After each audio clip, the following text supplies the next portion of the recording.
അസ്സലാമു അലൈക്കും. എല്ലാ മാന്യ പ്രേക്ഷകർക്കും മുസ്ലിം വിശ്വാസം എന്ന ഈ ചാനലിലേക്ക് സ്വാഗതം. ഈ ചാനലിനെ കുറിച്ച് ഇതുവരെയും അറിയാത്തവർക്കായി കുറച്ച് കാര്യങ്ങൾ പറയാം.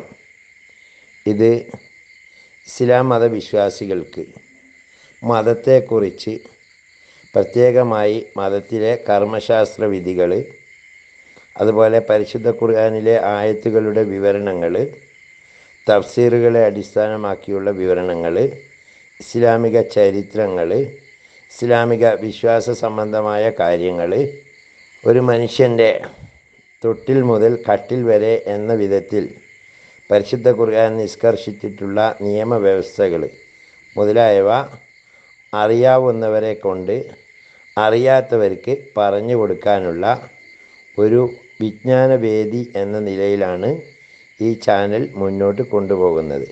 നിരവധിയായ ഉസ്താദുമാർ ഇതിനു വേണ്ടി കണ്ടൻറ്റുകൾ നൽകി വരുന്നു.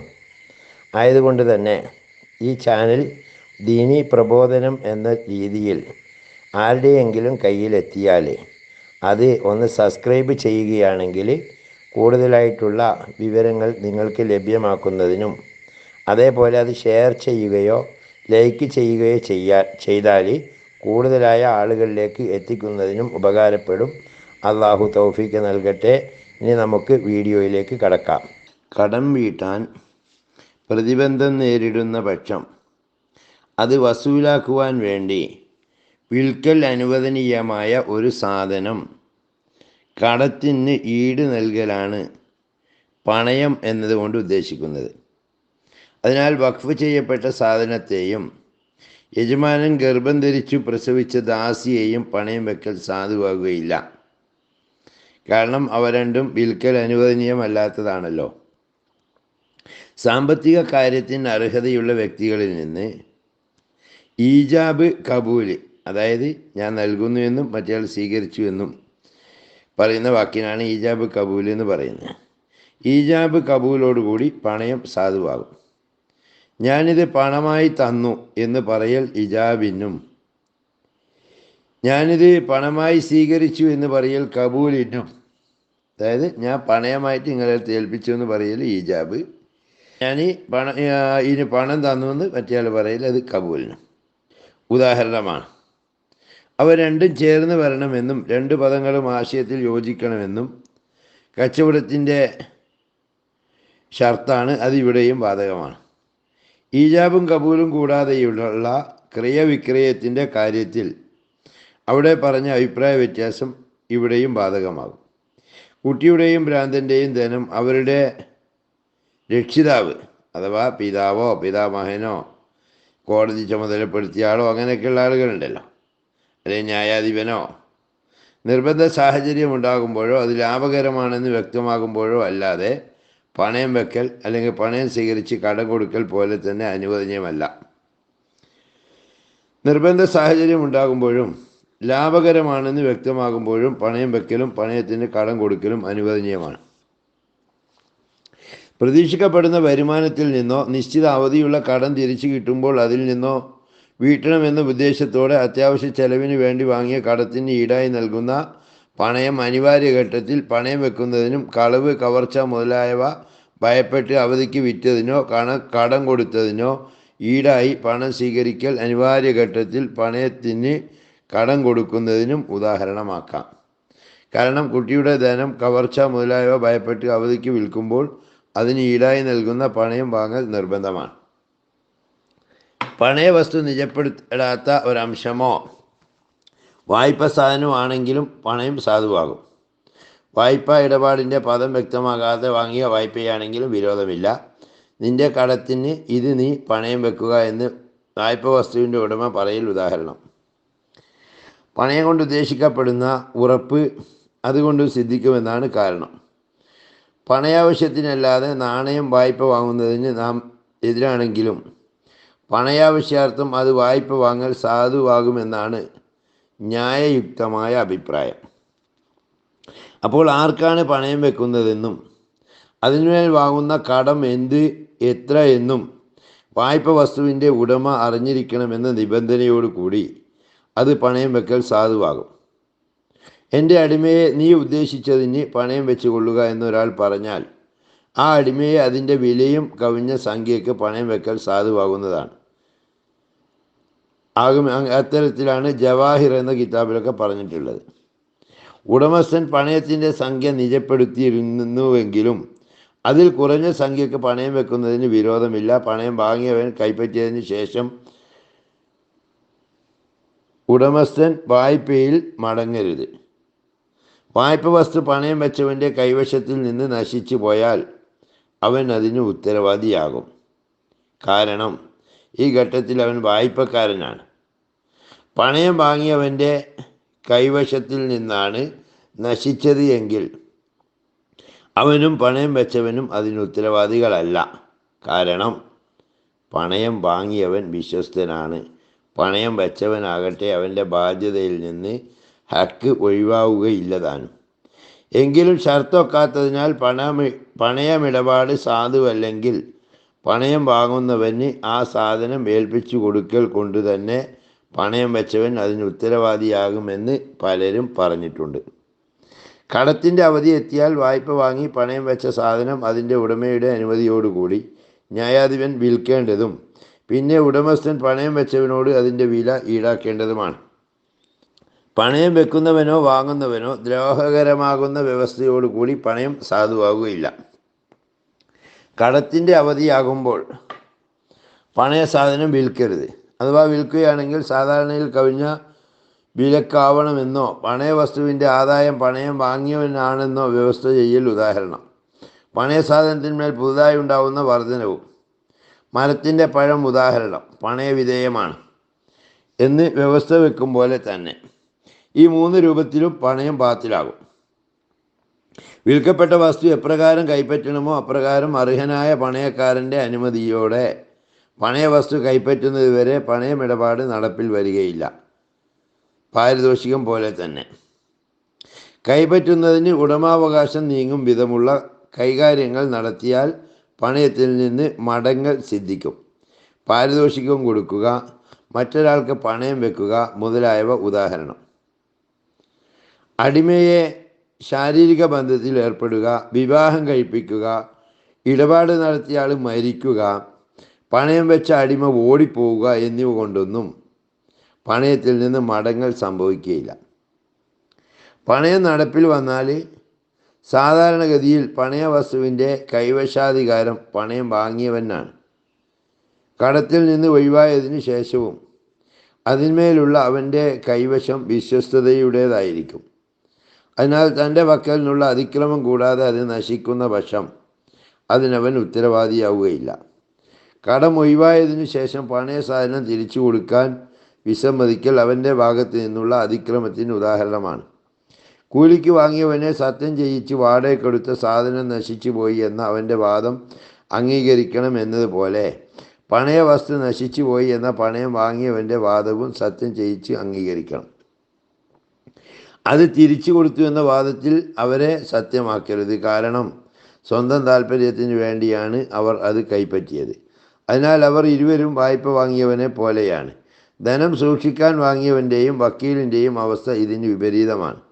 പണയ സാധനം നശിക്കൽ കൊണ്ട് കടം ഒഴിവാകുകയില്ല. പുസ്തകം മുതലായവ സൂക്ഷിക്കുന്നതിൽ അശ്രദ്ധ കാണിക്കുകയും അഥവാ ചിതൽ പിടിക്കാൻ സാധ്യതയുള്ള സ്ഥലത്ത് അത് വെക്കുകയും അത് കാരണം ചിതൽ തിന്നുകയും ചെയ്താൽ അനാസ്ഥ കാരണം അവൻ അതിന് ഉത്തരവാദിയാകും. ഉത്തരവാദിത്തം ഉണ്ടാകുന്നതിലും ഇല്ലാതിരിക്കുന്നതിലും സാധുവായ ഇടപാടിൻ്റെ വിധിയാണ് അസാധുവായതിൻ്റെയും വിധി. നിയമപരമായി ശരിയായ കടം, കച്ചവടം പോലെയുള്ള ഇടപാടിൽ സാധനം കൈപ്പറ്റിയതിന് ശേഷം ഉത്തരവാദിത്തമുണ്ടെന്ന് വരുകിൽ സാധുതയില്ലാത്ത അത്തരം ഇടപാടുകളിൽ ഉത്തരവാദിത്തവും ഏതായാലും ഉണ്ടാവും.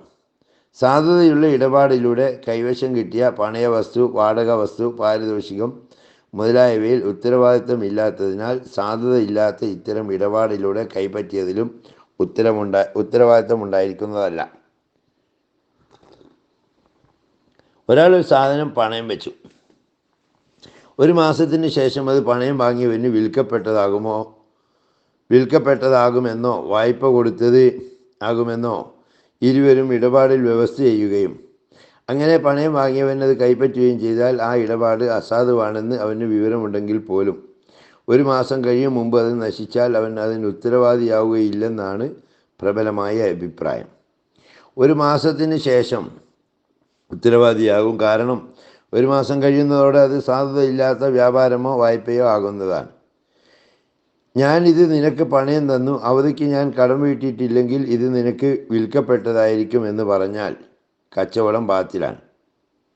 സാധാരണ നമ്മുടെ നാട്ടിലൊക്കെ അങ്ങനെ ഒരു ഇടപാട് നടക്കാറുണ്ട്. 1 മാസം കൊണ്ട് 1 മാസത്തേക്ക് പണയം, അതിൻ്റെ ഉള്ളിൽ എനിക്ക് എടുക്കാൻ പറ്റിയില്ല, ഇത് വിൽക്കപ്പെട്ടതായിട്ട് പറയുന്ന ബാത്തിലായ ഇടപാടാണ്, അത് പണയമല്ല എന്നർത്ഥം. പക്ഷെ പണയം ബാത്തിലാവുകയില്ല. ഇതാണ് ന്യായയുക്തമായ അഭിപ്രായം. കാരണം പണയ സംബന്ധ യാതൊരു നിബന്ധനയും അതിലില്ല എന്നത് തന്നെ. കടത്തിൻ്റെ അവധിയായാൽ പണയ വസ്തു വിൽക്കുവാനോ അല്ലെങ്കിൽ തൻ്റെ കടം വീട്ടുവാനോ പണയം വാങ്ങിയവനോ ആവശ്യപ്പെടാൻ വിൽക്കുക തന്നെ വേണമെന്ന് പണയക്കാരനെ നിർബന്ധിക്കാൻ പറ്റില്ല. രണ്ടിലൊന്ന് മാത്രമേ പണയം വാങ്ങിയവൻ ആവശ്യപ്പെടാവൂ. ആവശ്യഘട്ടത്തിൽ പണയം വെച്ചവൻ അത് വിൽക്കുന്നത് പണയം വാങ്ങിയവൻ്റെ അനുമതിയോടെ ആയിരിക്കണം. കാരണം അവന് അതിൽ അവകാശമുണ്ട്. അത് കിട്ടുന്ന വിലയിൽ നിന്ന് മറ്റു കടക്കാരേക്കാൾ പണയം വാങ്ങിയവനെ മുന്തിക്കേണ്ടതാണ്. അവൻ വിൽക്കാൻ സമ്മതിക്കാത്ത പക്ഷം വിൽക്കാൻ അനുമതി കൊടുക്കുവാനോ അല്ലെങ്കിൽ പണയം വെച്ചവനെ കടബാധ്യതയിൽ നിന്ന് ഒഴിവാക്കുവാനോ ന്യായാധിപൻ അവനോട് ആജ്ഞാപിക്കണം. പണയ സാധനം വിൽക്കുവാനോ അഥവാ മറ്റു വിധത്തിൽ കടം വീട്ടുവാനോ പണയം നൽകിയവൻ വിസമ്മതിക്കുകയാണെങ്കിൽ ബന്ധനത്തിലാക്കിക്കൊണ്ടോ ഇതര നടപടികൾ സ്വീകരിച്ചുകൊണ്ടോ ന്യായാധിപൻ അതിനവനെ നിർബന്ധിക്കേണ്ടതാണ്. എന്നിട്ടും അവൻ വിസമ്മതത്തിൽ ഉറച്ചു നിൽക്കുകയോ കടം വീട്ടാൻ വേറെ മാർഗങ്ങളില്ലാതിരിക്കെ ഒളിവിൽ പോവുകയോ ചെയ്താൽ കടം, പണയം, പണയവസ്തുവിന്മേൽ അത് നൽകിയവൻ്റെ ഉടമസ്ഥത, അത് തൻ്റെ അധികാരപരിധിയിൽപ്പെട്ട സ്ഥലത്താണെന്ന വസ്തുത എന്നീ കാര്യങ്ങൾ സലക്ഷ്യം സ്ഥിരപ്പെട്ടതിന് ശേഷം പണയം വാങ്ങിയവൻ്റെ വിഷമ പരിഹാരാർത്ഥം കാളി ആ പണയ വസ്തു വിൽക്കേണ്ടതും അതിൻ്റെ വിലയിൽ നിന്ന് അവൻ്റെ കടം വീട്ടേണ്ടതുമാണ്. കടം അവധിയായാൽ പണയം നൽകിയവൻ്റെ അനുവാദത്തോടു കൂടി അവൻ്റെ സാന്നിധ്യത്തിൽ വെച്ച് പണയ വസ്തു വിൽക്കൽ പണം വാങ്ങിയവന് അനുവദനീയമാണ്. അവൻ്റെ അഭാവത്തിൽ വിൽക്കൽ അനുവദനീയമല്ല. പക്ഷേ അവൻ അതിന് വില കണക്കാക്കി കൊടുത്തിരുന്നുവെങ്കിൽ എപ്പോഴും വിൽക്കാം. അപ്പോൾ തെറ്റിദ്ധാരണയ്ക്കിടയില്ലെന്ന് തന്നെ. കാരണം കടത്തിൻ്റെ അവധിയാകുമ്പോൾ പണയ സാധനം മൂന്നാമതൊരാൾ വിൽക്കണമെന്ന ഇടപാടുകാർ ഇരുവരും കൂടി വ്യവസ്ഥ ചെയ്തിരുന്നുവെങ്കിൽ റൊക്കം നിലവാര വിലക്ക് മൂന്നാമൻ ആ സാധനം വിൽക്കുന്നതിന് വിരോധമില്ല. വിൽക്കുമ്പോൾ പണയം വെച്ചവനോട് വീണ്ടും ആലോചിക്കണമെന്ന് നിർബന്ധമില്ല. കാരണം അവൻ്റെ അനുവാദം നിലവിലുണ്ടായിരിക്കലാണ് അസിൽ. എന്നാൽ പണയം വാങ്ങിയവനോട് ഒന്നുകൂടി ആലോചിക്കണമെന്ന് നിബന്ധനയുണ്ട്. കാരണം അവൻ പണയം വെച്ചവന് അവധി നീട്ടിക്കൊടുക്കുകയോ അല്ലെങ്കിൽ അവൻ്റെ കടബാധ്യതയിൽ നിന്ന് ഒഴിവാക്കുകയോ ചെയ്തേക്കാം. പണയവസ്തുവിൻ്റെ ചെലവ്, അതായത് അടിമയുടെ ആണെങ്കിൽ ചെലവും വസ്ത്രവും, മൃഗത്തിൻ്റെ ആണെങ്കിൽ തീറ്റ പോലെയുള്ളതൊക്കെ, സ്ഥലത്തിൻ്റെ വാടക, പൊളിഞ്ഞ കെട്ടിടമാണെങ്കിൽ പുനരുദ്ധാരണ ചെലവ് മുതലായവ അതിൻ്റെ ഉടമ, അതായത് പണയം വെച്ചവൻ അല്ലെങ്കിൽ പണയ വസ്തു അവന് വായ്പ കൊടുത്തവൻ വഹിക്കണമെന്നതിൽ അഭിപ്രായ വ്യത്യാസമില്ല. ഇമാം ഹസൻ ബസരി റളിയല്ലാഹു അൻഹുവിൻ്റെ ഒറ്റപ്പെട്ട അഭിപ്രായത്തിന് വിപരീതമാണ്. അവൻ സ്ഥലത്തില്ലാത്തവനോ ദരിദ്രനോ ആണെങ്കിൽ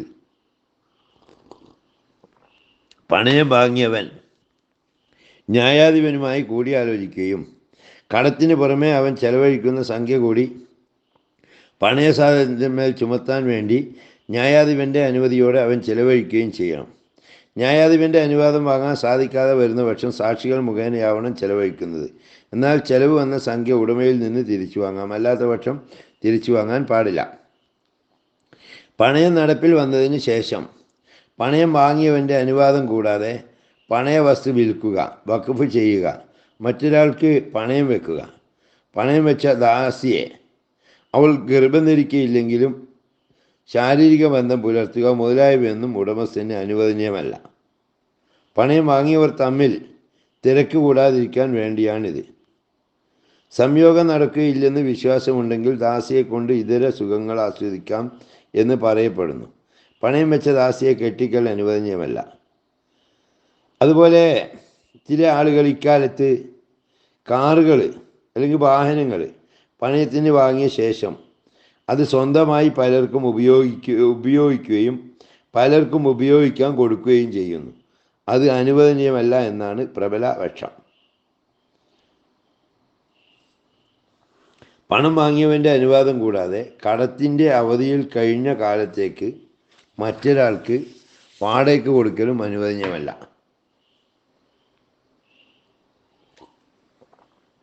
പണയ വീട്ടിൽ താമസിച്ചും വാഹനത്തിൽ യാത്ര ചെയ്തും ഉടമയ്ക്ക് അതിൻ്റെ പ്രയോജനമെടുക്കാം.